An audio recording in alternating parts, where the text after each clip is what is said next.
Hello everyone, my name is Darren from NovaStar. It's been a long day without you, my friend, and I tell you all about it when I see you again. Welcome, welcome, welcome. It has been 5 months since the last NCE training. During this period, we have received many emails from the customers asking for news about the second online NCE training. Now we are back. Thanks to the friends who have always supported NovaStar, thank you. I'd like to start with a short introduction of the NCE training to the guys who are not much familiar with. The full name of NCE is NovaStar Certified Engineer. We have trained more than 3,000 individuals all over the world since it started in 2014. By giving multiple courses and valuable chances to embrace the LED control system, NCE courses enable you to operate and maintain the equipment independently. Because of the special situation, this year we hold the training online. We are hoping more techniques could get the knowledge and the certification even in this hard time. This term, we will have 7 courses and a final examination. You could get an online training certification if you sign in for 6 courses at least and pass the final exam. I hope you guys can go to all the courses to make a good score. Okay, now let's dive into today's topic, which is a NovaLCT and Viplex Express basic configuration. Before we start today's topic, I think it would be better to have a short review about the system structure. This is a typical system structure which we have been showed in the last course. Our handsome teacher Lei have showed us these structures. So from the left to right, we have the control PC, we have the Cine controller, and we have the LED screen. As we know, the control PC will provide the video signal to the Cine controller via the HDMI, DP, and DVI. And the control PC will also provide the control signal via the USB cable or the Ethernet cable. And for the LED screen, it will use the Ethernet cable connect to the Cine controller with different output ports. It depends on the resolution of your LED screen. So this is the basic structure, and this is all the hardware settings. And for today, we will talk about the software part, how we use the software to configure our LED screen. Because as we know, for the software, we will integrate a lot of functions, so we cannot tell all the details today. So we will talk about the most common and most basic and most normal situation. So now let's see the standard steps to configure the LED screen. Normally, there will be 5 steps: the graphics card setting, the sending card setting, receiving card setting, screen connection, and the LED screen content display. So now let's see this one by one. First, for the graphics card setting. As we know, for our laptop or for our PC, if we connect to an LCD monitor or we connect to the LED display, so we can switch our display mode between the duplicate or extend mode. So if we select the duplicate mode, our LCD monitor or the LED screen will display exactly the same with our desktop. So which means we can see all the icons and also the background of our desktop. But if we switch to the extend mode, it will only display the background of the desktop. So why here we recommend you to switch your display mode in duplicate, because when we're doing screen connections, the icons on the desktop can help us to identify whether the screen connection is good or not. So this is the first point. Next part is the display settings. We can use our mouse to right-click our desktop, then it will pop up this menu, and we can directly click the display setting. Then we can get into this interface. So here we have a scale and layout settings. As we know, if we want our screen shows the best effect, and if we want the image shows the best effect, we should make the screen display pixel by pixel. So here we need to change the scale and layout to 100%. No scaling, no stretch. And this is the settings for the graphics card. And now let's switch to the software settings, the NovaLCT software. As we can see, for the NovaLCT software, the first steps, we need to log in this software. By click the user in the main interface, and we have 3 options in this drop-down list. For the demonstration login, it only used when, for example, if you do not connect a real screen, a real control system, but if we want to demonstrate some software functions, we can log in that demonstration mode. And for the third one, the media player login, it only used together with our Taurus series, which is the asynchronous control system. So we will not talk about the Taurus today. And if you're interested about this part, you can check more details on our official website, or you can send an email to nce@novastar.tech. And today, we will use the most common login, which is the first one, the Advanced Synchronous System User Login. And the password is admin, ADMN. It's all small letters, no capital. So we just tap admin, and we can log into the advanced mode. After we log in the software, this is the main interface will shows like. And we can find in the control system part, it shows 1, which means now the LED control system is connected successfully. And if we move our mouse to the right side, we have the view detail of device.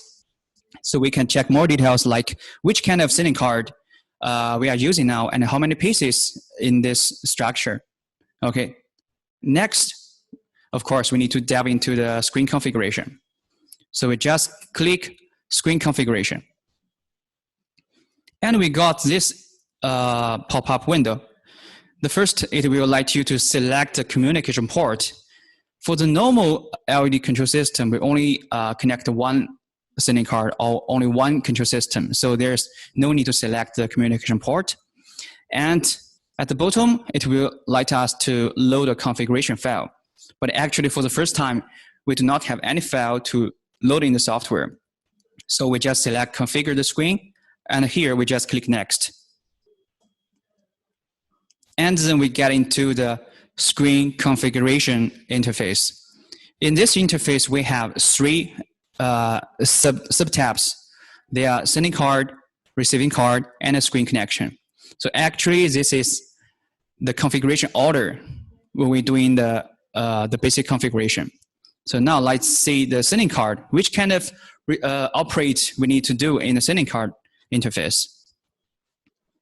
The first step, we need to go to the source configuration. For example, we need to select the corresponding video source. If you connect the HDMI, okay, we can select the HDMI in the drop-down menu.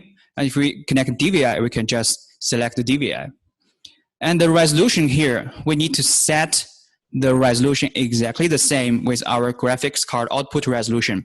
For example, if my laptop or my PC, the output resolution is 1080p, which is a 1920 by 1080. So here we need to set the source configuration, the resolution also in 1920 by 1080. And the refresh rate, which is the frame rate, we should keep the same with our graphics card output. After we confirm, okay, here is all set, we can click set button. Then we can go to the top area. We have a display mode. And we can click the refresh button. Then we check the current display mode, whether the sending card resolution and the graphics card output resolution, if they're the same. Because we need to make sure the screen is displayed pixel by pixel. After we confirm, okay, now it's correct. Now it's both is 1080p. Okay, don't forget the last step is save it. Save it. So this information will be saved in your sending card. Then let's go to the receiving card interface. So for this interface, we have a lot of details such as module information, cabinet information, and performance settings. So basically in the receiving card interface, we have a lot of information here. And the cabinet information actually is not represent the real cabinet, it represents your receiving card. Because for some special structures, one cabinet, maybe they have 2 receiving cards inside. So here, the cabinet information is represent your receiving card information, like your receiving card loading area. And maybe you're wondering, okay, there's too many parameters, so how can we adjust it? Actually, for the first time, no need to change it, because when you get your screen from your screen manufacturer or your screen supplier, they will provide the corresponding receiving card configuration file along with your product. So basically, in this interface, what do we have to do? We just click Load From File, and it will pop up a window. Then we can browse our RCFGX file or RCFG file, which means the receiving card configuration file, into the software. So here we have a demo, which on my desktop, and we click OK. We click Open. It will automatically apply the parameters in that file into the software. And next step, of course, we need to send these parameters to the receiving card. And it will pop up another window, which will be send the parameters to receiving card. It will let us to select which, if we want to send to all the receiving card, or if we want to send a specified receiving card. They just like different application scenarios. But for the first time, of course, we want all the receiving card to get the correct parameters. So we need to select all the receiving card. But when we use send it to specified receiving card, it's just like if you change a new receiving card, or if there is few cabinets on the screen shows different effect on the screen, we may need to send the original RCFGX file to that specified receiving card. This part is mainly for like troubleshooting. And you may find there is also another option named the reset the starting coordinates. This is also for the troubleshooting part. So normally for the first time, there will be no need to take that, and we directly send it to all the receiving card. And don't forget to save it. If we click save, okay, it will automatically save in the receiving card. After a power cycle, all the parameters still saved in the receiving card. Don't forget to click save. But you may be wondering, sometimes when I get my screen, but I do not have the RCFG file, my supplier do not provide me the RCFG file. Or maybe the screen is like a second-hand screen, and they didn't give you the RCFG file. It doesn't matter. We can just have a small test. For example, we can just grab a cabinet. We can connect the cabinet to the LED control system, and we can observe whether the cabinet can show the correct image. If it can show the correct image, it doesn't matter. We can just click read from that receiving card. So even we do not have that file, we can read it back. So here we have a button, read from receiving card. And you can see here, we can tap into the receiving card position, which we need to tell the software which sending card we are using and which output ports and what is the receiving card number. So which means we can select any of the receiving card on the screen to read back the parameters, and we can save a file for it. And next time, for example, if we change a new receiving card, we can directly load this RCFGX file and send it to that new receiving card. So this is for the receiving card part. So after the receiving card setting, the screen will display like this. So without screen connection, each cabinet will display the same image. And the image will be your top left of your desktop. So, but actually for the customers, they don't want this image. They want a complete image. So we need to do the screen connection. That will be the next step. So now let's switch to the screen connection interface. For the screen connection interface, we also have several steps. The first step, we need to select the quantity of our screen. For normal LED project, we may only have one screen. So here we just select the number 1 and we click configure. Then we got this interface. And we need to tap the columns and rows, which we need to tell the software how many cabinets you have or how many receiving cards you have in the screen. So for this case, we have 4 columns and 2 rows. We have totally 8 cabinets, 8 receiving cards. Then we need to go to the left side. We need to select the sending card number. For example, here in the demo, I'm make the presentation with a demonstration mode. So here I have 5 sending card. I can choose the corresponding sending card 1 and the output port 1. Then we need to tap the correct receiving card size.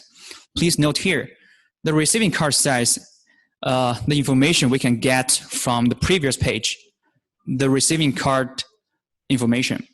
If you still remember the last page in the cabinet information, actually that represents the receiving card. So we can just check the size. What is the width? Is 122 by 122. So we just tap the same value, same number here. And next, we just use our mouse or keyboard to do the screen connection manually by click the blocks on the topology. This is the manual way. We also have an automatic way. We can try to use a quick connection. There are 8 quick connections. We can select, for example, for this case, we need to select the third one, which in the first row, the third one. And we just use our mouse to drag all the 8 cabinets to finish the screen connection. So this is for the screen connection part, but please note here, it's very important. When we're doing screen connection, we need to consider we are standing in front of the screen. So which means it's the front view, not the back view. This is very important. And we just send to HW, means send to hardware. And please note here, the screen connection the information will be saved in the sending card. So when we send it to the hardware, it will save in the sending card automatically. And don't forget to click save. And also here is a very useful function. You can see at the bottom, we have a button named Enable Mapping. So now I will have a short introduction about the Enable Mapping function. For example, this is the LED screen. As you can see, the image order is completely wrong. So if we want to make our screen shows normal to make a complete image, we can try to enable mapping. To click that button, it will display some information in all the receiving card. Each cabinet, it will display this kind of pattern. So as we can see from this picture, the P represent the output ports. For example, the first row, which is the green, the green one, the yellow one, the P represent, okay, this row, the receiving card is connected to the port 1, the sending card, the output 1. And the second row is connected to the output port 2. So we will know this information. And the hashtag and the numbers represent the order of that receiving card. So now we just switch to the software settings. We go to the screen connection interface. We follow the numbers on the screen. So we select the port 1, and we use our mouse to connect the screen from the top left to top right. And we do the same thing for port 2, port 3, port 4, and finish the screen connection.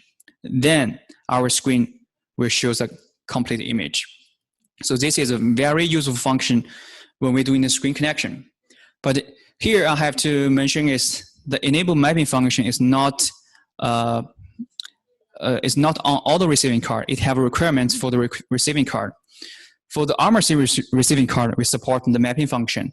And for some new receiving card of the MRV series, we also support the mapping function. If you are not very sure the current receiving card in your cabinet support mapping or not, you can check the specification of that receiving card. It's on our website.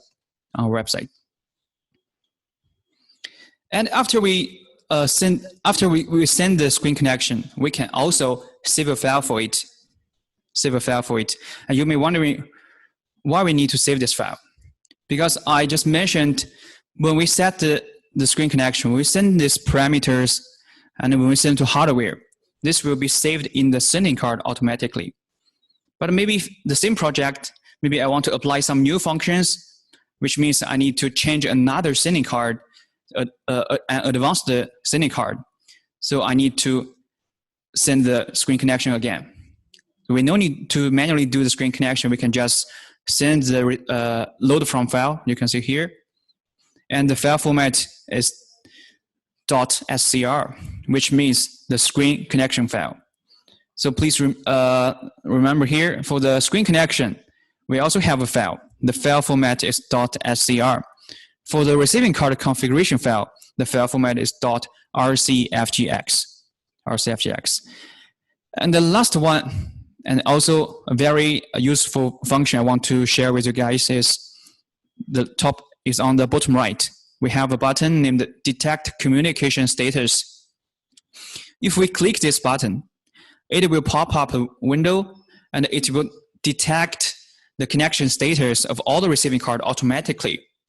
As you can see here, if it shows green, which means all the connection is normal, is all good. And if we find there some items shows right, which means we need to go to check that corresponding receiving card. We need to check the Ethernet cable connections. So basically, when the first time we're doing screen connections, we can use this function to do the troubleshooting. It can help you to correct it. So this is for the screen connection part. So basically, after we finish the screen connection part, our screen should show a complete and a normal picture. Just like this. This is before we send the screen connection information, and after we send the screen connection information, okay, it will display a complete image, but it will still be the top left of our desktop. But for the customers, I think they do not want to display just like this, like the desktop, a background to the LED screen. So they may want a full screen, right? They may want to display a video, or they may want add different content on the screens. So basically, there will be two ways. One way we can add a video processor. Because the video processor, we can do the scaling function, and we can also open multiple windows or layers on the screen, and we can just add content on the layers. But today we're going to talk about the most easy and most common way we use the software. We use the software to open a window and display that window on our LED screen. So next, let's take a look about the software Viplex Express. So this is the icon of the Viplex Express. So if you have used our Taurus series, you may be familiar with the Viplex Express, because the Viplex Express have two modes, can be used for the synchronous system and also the asynchronous system. If you want to get this software, you can just tap the novastar.tech in your browser, and it's on our official website, and you can click software. You can find the Viplex Express in this interface. And the latest software version is the Viplex Express V2.3.0. You can just download it from our official website. Maybe some of you have used our old software named the Nova Studio, but I can promise this one is more user-friendly than that one. You can have a try. Okay, after we download the Viplex Express, we can just open that software, and it will pop up a window at the first time. It will like you to select, okay, the student mode or the asynchronous mode. The student mode, which will be used to our synchronous sending card, like the M-Control 300, MSD 300, or VX4S, etc. The asynchronous mode is used together with our Taurus series, like the TB6 or TB8. So here, we just click student mode, and we can get into this new interface. And of course, we need to create a new solution to add media, add content in this software. So we click that big plus, and we have two options, the regular screen and ultra long screen. So today we will share about the regular screen. And we click regular screen.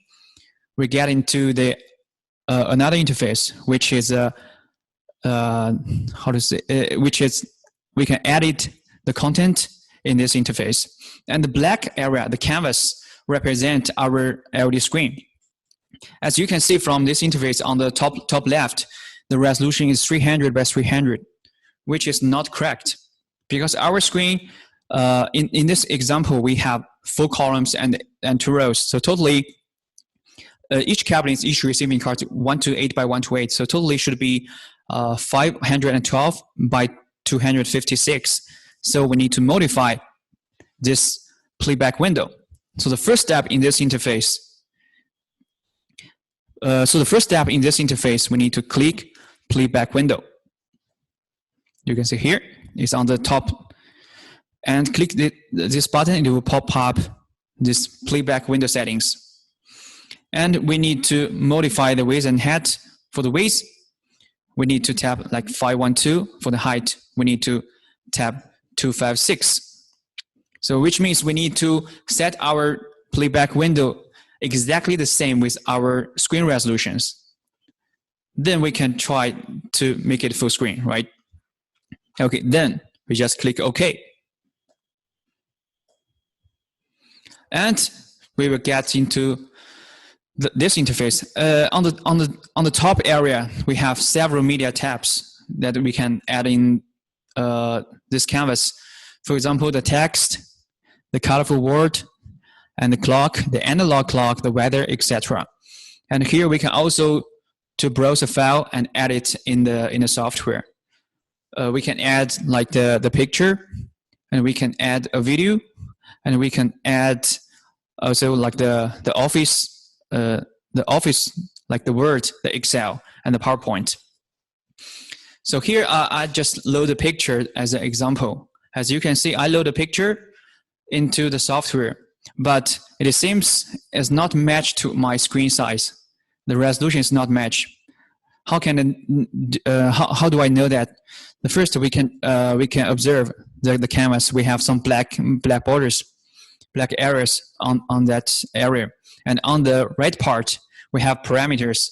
You can check the area, the W, which means the width is 497 and the height is 230.